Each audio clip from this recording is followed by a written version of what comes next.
अस्सलाम वालेकुम नाज़रीन, आप देख रहे हैं द इंडोज और मैं हूं आपका मेज़बान इंतज़ार हैदरी। नाज़रीन, जैसे हमने आपको आज सुबह कौमी असम्बली के इजलास का अहवाल बताया था कि ये इजलास बिल्कुल मुख्तसर नौयत का होगा और इस इजलास को बर्खास्त कर दिया जाएगा, क्योंकि रिवायात के मुताबिक स्पीकर कौमी असम्बली आज इजलास को फातह खानी के बाद मुलतवी कर देंगे। और ऐसा ही हुआ। अपोजिशन जो कि 17 रोज से इंतज़ार कर रही थी उस लम्हे का कि कौमी असम्बली का इजलास बुलाया जाएगा और वो तहरीक अदम एतमाद पेश करेंगे और उसके बाद फिर उस पर बहस होगी, लेकिन अपोजिशन आज मायूस लौट गई, क्योंकि स्पीकर कौमी असम्बली ने इजलास बुलाया। कौमी तराना और कौमी तराने के बाद तिलावत कलाम पाक, फिर नात शरीफ और उसके बाद फिर स्पीकर कौमी असम्बली ने पैनल ऑफ चेयर्स का ऐलान किया। फातह ख्वानी के साथ ही स्पीकर कौमी असम्बली ने इजलास को ये कहकर बर्खास्त कर दिया कि ये हमारी रिवायात हैं। उन्होंने साबका रिवायात का हवाला भी दिया और मौजूदा टेन्योर का भी हवाला दिया कि 5 बार आज से पहले इजलास मुलतवी हो चुका है और कुल 24 मरतबा इस इजलास को सोग के बायस मुलतवी किया गया है। लिहाजा मरहूम ख्याल जमान के लिए फातह ख्वानी, सानिया पेशावर के लिए फातह ख्वानी, साबिक सदर रफीक हुसैन तारड़ की इसाल के लिए फातह ख्वानी और उसके साथ मुल्क में होने वाले सानहात के मरहूमीन के लिए फातह ख्वानी की गई और इजलास को बर्खास्त कर दिया। तो ये तकरीबन जो आज दौरानिया था ये 15 से 17 मिनट का था, जिसमें आज की कार्रवाई मुकम्मल की गई। ये लंबा चौड़ा जो एजेंडा था ये जारी किया गया। ये 15 नुकाती एजेंडा था, जिसमें तहरीक अदम एतमाद भी है और तमाम अरकान के नाम हैं जिन्होंने वज़ीर आज़म इमरान खान पर तहरीक अदम एतमाद जमा कराई है और एक्विजिशन जमा कराई है। 152 अरकान के नाम लिखे गए हैं कि उन्हें वज़ीर आज़म इमरान खान पर एतराज़ है, वो अपनी अक्सरियत खो चुके हैं, इसलिए तहरीक अदम एतमाद पेश करने की इजाज़त दी जाए और उसके बाद ऐवान की कार्रवाई आगे बढ़ाई जाए। तो ये तहरीक आज एजेंडे का हिस्सा थी, लेकिन इस पर स्पीकर कौमी असम्बली ने सिर्फ ये कहकर इजलास बर्खास्त कर दिया कि वो आइन के आर्टिकल 59 और कौमी असम्बली के कवायद व ज़वाबित 37 के मुताबिक ऐवान की कार्रवाई चलाएंगे, लेकिन आज रिवायात के मुताबिक इजलास को बर्खास्त किया जा रहा है।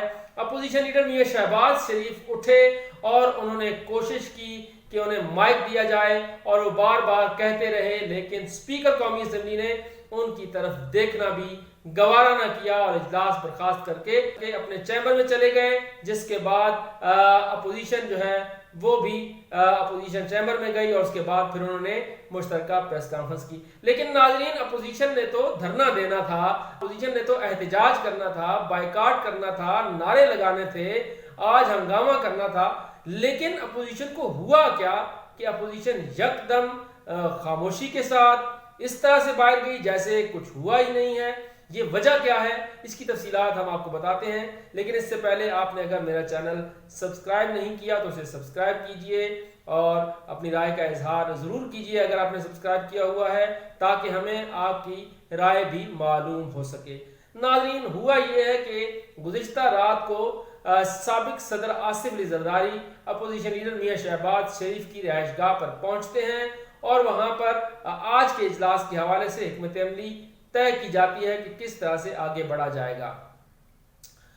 अपोजिशन जराए ने यह बताया है कि दरअसल अपोजिशन को यह खदशा था कि अगर हम कोई एहतजाज करते हैं तो दूसरी तरफ से हुकूमती अरकान भी तैयार बैठे हैं और वो भी एहतजाज करेंगे और फिर इश्तियाल अंगेजी की नज़र ये इजलास हो जाएगा।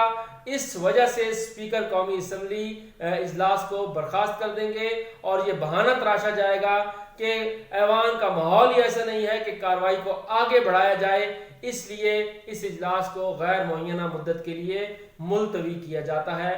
तो इस नुक्ते के पेश नज़र अब अपोजिशन ने ये हिकमत अमली इख्तियार की है कि कुछ भी हो जाए, हुकूमत की तरफ से जितनी मर्जी आवाज़ें कसी जाएं, वज़ीर आज़म इमरान खान जिंदाबाद के जितने मर्जी नारे लगाए जाएं, लेकिन अपोजिशन उस वक्त तक तहम्मुल का मुजाहरा करेगी जब तक तहरीक अदम एतमाद की पूरी कार्रवाई नहीं हो जाती, जब तक वोटिंग का मरहला नहीं आ जाता, जब तक काउंटिंग नहीं हो जाती, उस वक्त तक अपोजिशन तहम्मुल का मुजाहरा करेगी। यानी अपोजिशन ने अगला पूरा हफ्ता तहम्मुल के साथ गुजारना है। अब देखना है कि हुकूमत किस हद तक अपोजिशन को इश्तियाल अंगेजी की तरफ राग़िब कर सकती है और अपोजिशन किस हद तक सब्र व इस्तिक़लाल का मुजाहरा करती है। अब ये अपोजिशन की क़यादत पर मुनहसर है कि वो किस तरह से मामलात को कंट्रोल करते हैं और खुशगवार अंदाज में तहरीक अदम एतमाद के इस मामले को आगे बढ़ाते हैं। क्योंकि कुछ भी हो जाए, अपोजिशन ने 172 अरकान मुकम्मल करने हैं। ये जिम्मेदारी अपोजिशन की है कि वो 172 अरकान मुकम्मल करे और बताए, साबित करे कि वजीर आज़म ऐवान में अपनी अक्सरियत खो चुके हैं, लिहाजा नए कायदे ईवान का इंतखाब किया जाए। अभी नाज़रीन तहरीक अदम एतमाद एजेंडे पे आई है। अभी इस तहरीक अदम एतमाद ने पेश होना है। जैसे ही ये तहरीक अदम एतमाद पेश होगी, उसके बाद इसके ऊपर बहस कराई जाएगी। कम से कम 3 दिन हैं और ज़्यादा से ज़्यादा 7 दिन हैं। 7 दिनों के बाद इस मामले का फैसला किया जाएगा और गालिब इम्कान है कि आज भी जुमा मुबारक है और अगले जुमतुल मुबारक को इस मामले का फैसला कर लिया जाएगा कि आया इमरान खान वजीर आजम हैं या नहीं हैं। लेकिन आज तक जो हमने ये माजी करीब में देखा है, जुमा हमेशा मुस्लिम लीग नून के लिए भारी रहा है, चाहे वो साबिक वजीर आजम मियां नवाज शरीफ की किस्मत का फैसला हो, उन्हें वजारत उज़्मा से अलग करना हो, या फिर पार्टी क़यादत से अलग करना हो, या फिर नायब अदालतों के फैसले हों। वो तमाम फैसले जुमा के रोज आए हैं।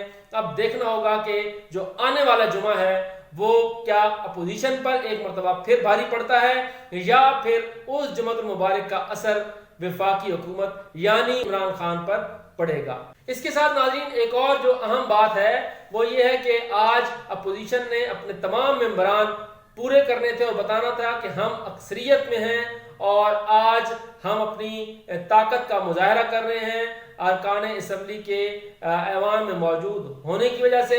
लेकिन 172 अरकान तो अपोजिशन मुकम्मल नहीं कर सकी, लेकिन उनका जो अपना हिस्सा है 162 वो भी मुकम्मल नहीं हुआ। उसकी बुनियादी वजह यह है कि पाकिस्तान पीपल्स पार्टी का एक रुकन कौमी असम्बली इस वक्त बैरून मुल्क है, जबकि एक आज़ाद रुकन कौमी असम्बली अली वजीर जेल में हैं, उनके प्रोडक्शन आर्डर्स जारी नहीं हुए।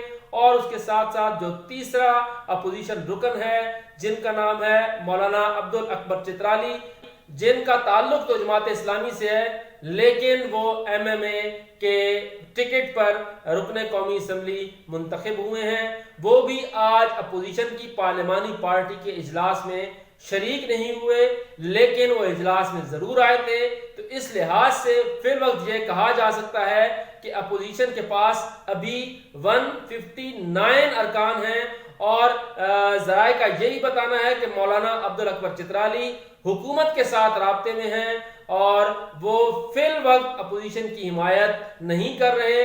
तो इस लिहाज से ये कहा जा सकता है कि हुकूमत ने आज पहले मरहले में अपोजिशन के एक वोट को कम कर लिया है। अब आने वाले दिनों में देखना होगा कि अपोजिशन के वोट कम होते हैं या फिर हुकूमत के वोट कम होते हैं, क्योंकि इस तमाम सूरत हाल में इत्तेहादी जमातों का अहम किरदार है। इत्तेहादी जमातें क्या फैसला करती हैं और मुनहरिफ अरकान क्या फैसला करते हैं, इसका फैसला भी अगले 2 दिन में वाज़े हो जाएगा। इस हवाले से मजीद जो भी खबरें होंगी, जो भी अपडेट्स होंगी, हम आपको आगाह करते रहेंगे। हमारा चैनल देखते रहिए और अपनी राय का इजहार जरूर कीजिए। शुक्रिया।